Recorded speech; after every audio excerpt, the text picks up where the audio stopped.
Scientists and other experts often have difficulty influencing public opinion, even when it comes to their specific areas of expertise.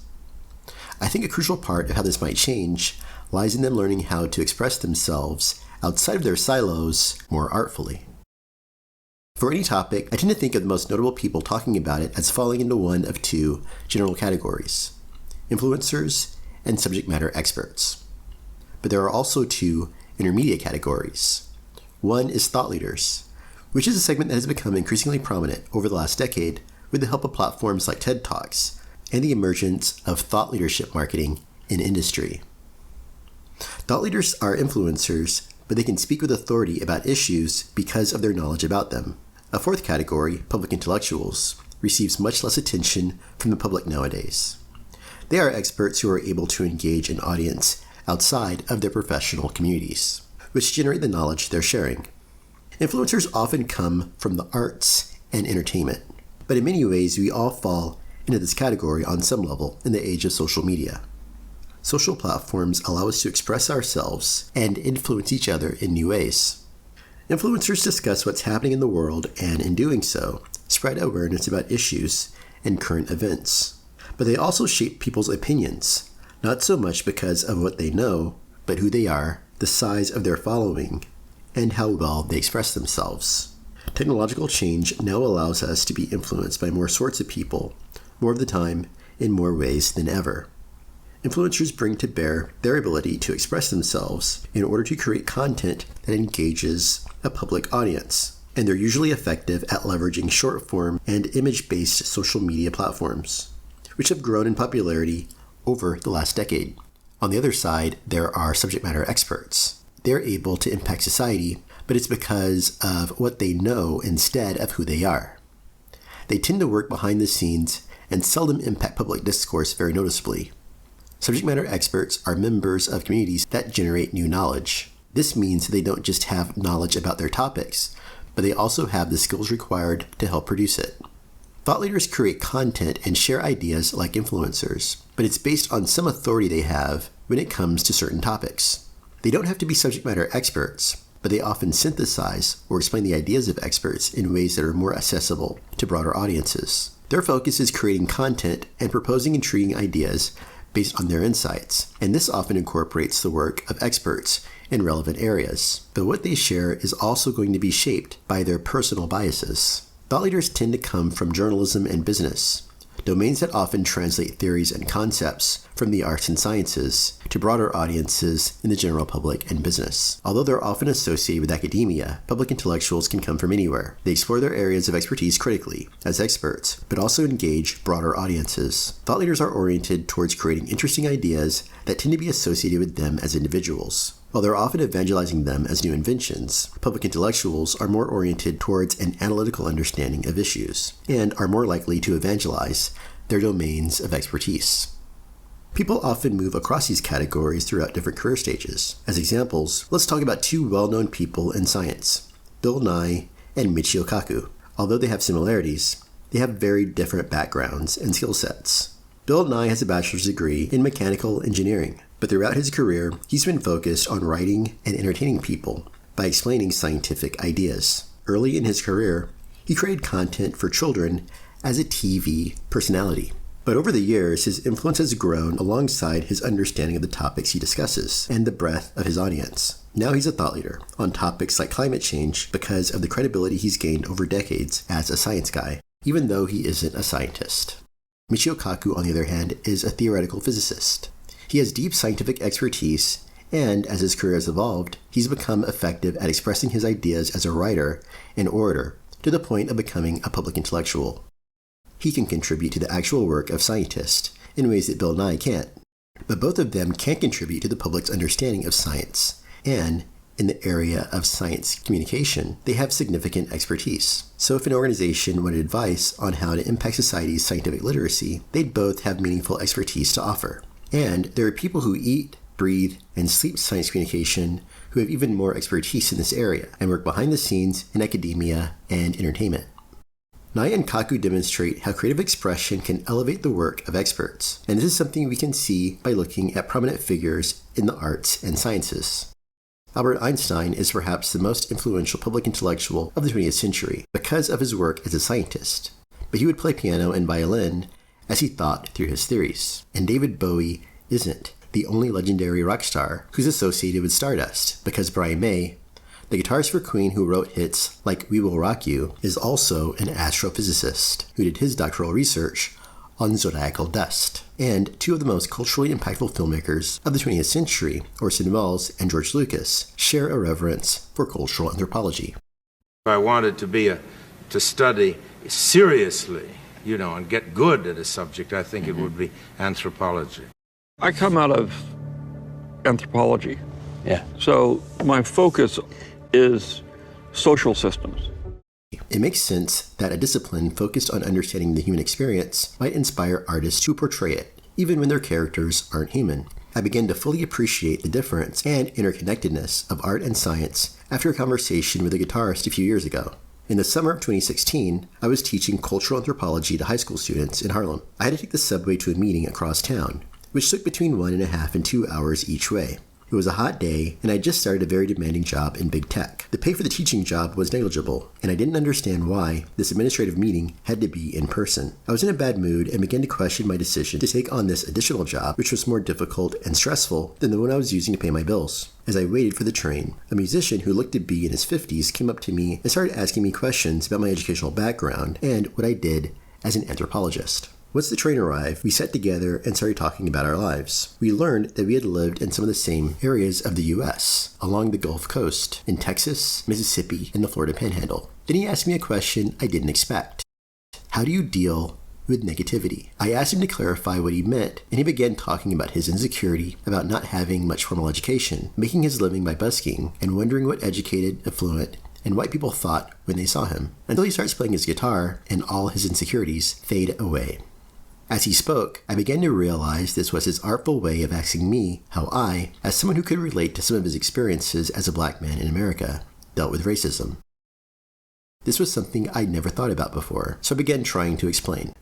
I guess I always tried to understand why, what was going on. And then he excitedly said, analyzing.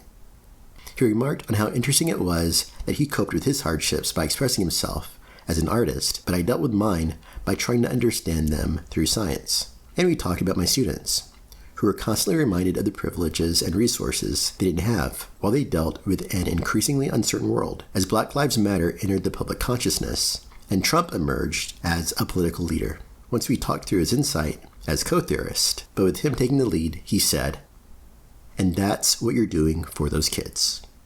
Shortly after, we thanked each other for a great conversation as we arrived at his stop.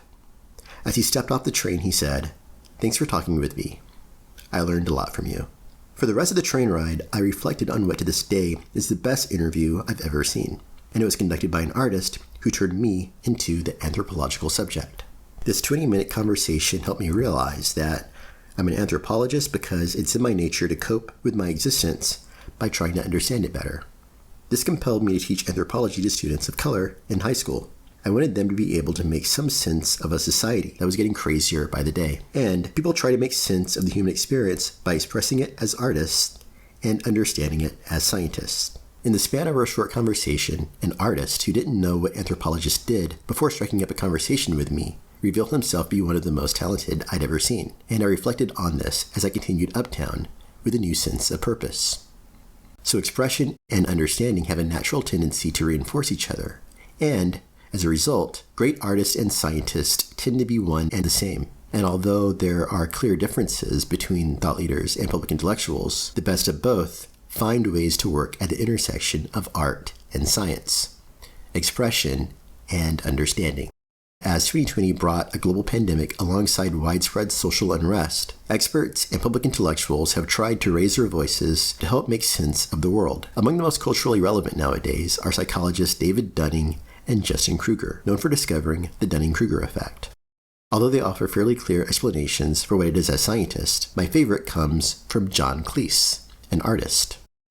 If you're very, very stupid, how can you possibly realize that you're very, very stupid. You'd have to be relatively intelligent to realize how stupid you are. There's a wonderful bit of research by a guy called David Dunning at Cornell, who's a friend of mine, I'm proud to say, who's pointed out that in order to know how good you are at something requires exactly the same skills as it does to be good at that thing in the first place, which means, and this is terribly funny, that if you're absolutely no good at something at all, then you lack exactly the skills that you need to know that you're absolutely no good at it.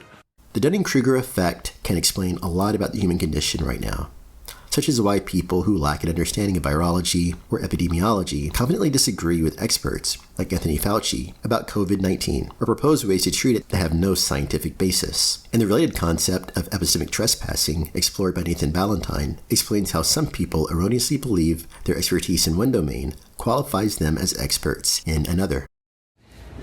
Doctors disagree about things all the time. My qualifications in terms of looking at the science is that I'm a social scientist. I have a PhD, and I understand how to read statistical studies, whether it's in medicine, the law, economics, or whatever. I'm sorry, that doesn't qualify you to treat patients. You know it doesn't qualify you to treat patients. John. In fact, epistemic trespassing can be used to great effect for a person's career. For example, William Happer is a scientist who has deep expertise in adaptive optics, a technology that allows ground-based telescopes to correct for atmospheric turbulence and dramatically improves the quality of images captured by them.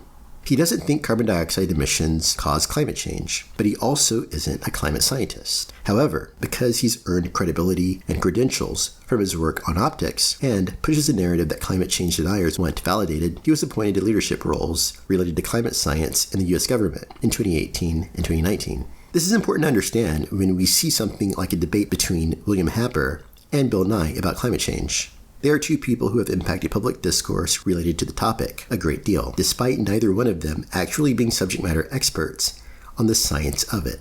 And they've shaped public opinion about climate change more than any climate scientist has. They're both thought leaders, with Bill Nye promoting a narrative informed by scientific consensus, and Happer's based on his work, which doesn't explore the interconnected systems that have to be understood to have a valid scientific perspective about climate change. And the voices that traditional media elevate tend to be better for entertainment than providing the public with an understanding of issues. So what about social media, which can keep traditional gatekeepers at bay? Unfortunately, the far-reaching adoption of social media amplifies the societal implications of the Dunning-Kruger effect and epistemic trespassing. It can allow influential people to spread bad, even dangerous ideas more easily.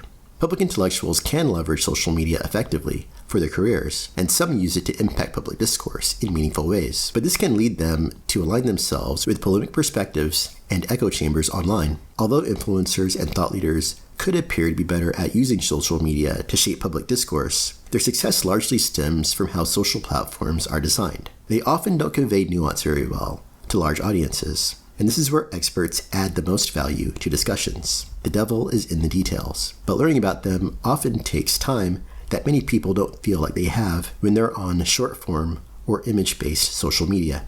The nuances about the world and the way it actually is have to be communicated thoughtfully and artfully to be meaningful to audiences outside of the expert communities studying them. And public intellectuals need to leverage technological tools that allow them to provide insights about issues that aren't buried in discussion threads that often get seen only by the most intellectually curious people. And while public audiences may be somewhat inclined to defer to experts when it comes to issues that are inherently political or technical, like foreign policy, when it comes to more fundamental human science, public intellectuals often lack the influence of thought leaders on social media designed to prioritize entertainment over informational value. Take the topic of race, for example, which is one of the most studied in the social, behavioral, and biological sciences. A lot is understood now, and there are comprehensive resources available to help the public understand this topic holistically. But when Bret Stephens, a journalist, writes about race in a way that conveys a misunderstanding of it, his ideas are more likely to go viral as they're enthusiastically received and spread by people who share his biases, while another group helps the article trend on social media by discussing the problems with it. Short-form and image-based platforms, in particular, allow simplistic narratives and disinformation to get traction over those focused on providing the details necessary for a better understanding of the world. The way discussions take place makes a big difference, and some formats are better suited to public intellectuals and subject matter experts than others. For example, take the topic of artificial intelligence. The content conveyed through a TED Talk about AI would be very different from a subject matter expert interview about AI. A TED Talk would convey intriguing ideas about it that likely wouldn't require deep expertise to develop or understand. On the other hand, organizations often conduct expert interviews to help understand AI problems or develop AI offerings. But most people in the general public would not want to sit through one. There's a big difference between helping people understand something to address real-world issues and creating interesting content about it. And some thought leaders are great at inspiring new thinking in areas where they don't have particularly deep expertise. I would like to present a series of ideas and give people access to research to get them thinking about how to be smarter about something.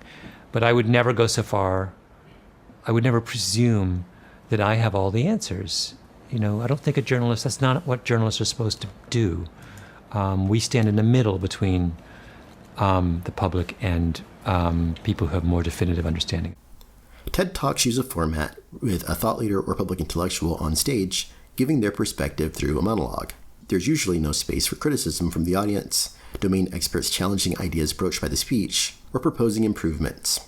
However, it is possible to create space for public intellectualism, which benefits from an exchange of ideas between experts. People have been able to use technologies developed by scientists to convince each other to distrust scientists.